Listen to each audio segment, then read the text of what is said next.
onion soup with thyme and fontina always hits the spot. The first thing I want to do for my onion soup is saute my onions. And I love using sweet onions. They just have more sugar in them, which makes for a really good onion soup. And I've always adored French onion soup, so this is kind of my Italian take on it. I like a little texture in my onion soup, so I just slice the onions. Just cut them in half and then just go ahead and slice them.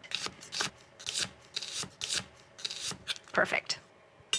Before I add the onions, I just want to add a little bit of olive oil to my pan that I've already started heating at about medium heat. You don't want to cook the onions at too high a heat because you don't want to burn them. You want to slowly soften them. And although sometimes it looks like a lot of onions, they actually cook down and all of the natural water sort of evaporates. And so you don't end up with very much.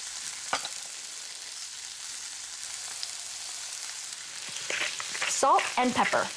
The salt will sort of bring out the natural moisture in the onion, and a little pepper for flavor. The onions are gonna take 10 minutes to cook. So in the meantime, I'm gonna chop my thyme and measure my beef broth.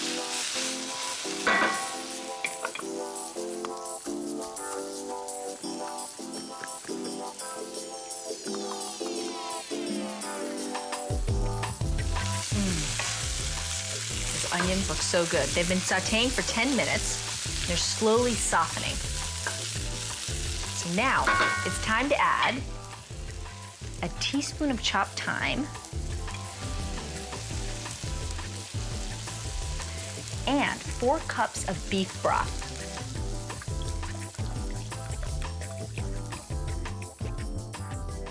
The onions have been simmering in rich beef broth and thyme for about 15 minutes. And boy, oh boy, does it smell good. All right. I'll let that sit for a minute and just prepare the rest of my ingredients.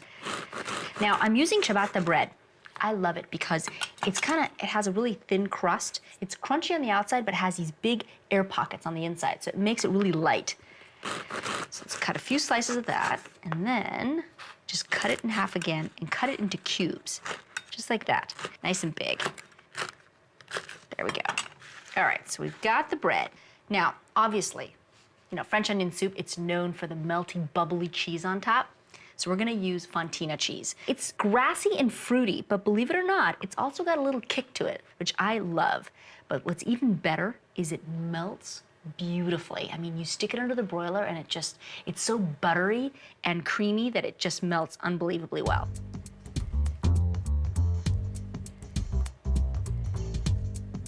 And I also want to cut the ends off of it.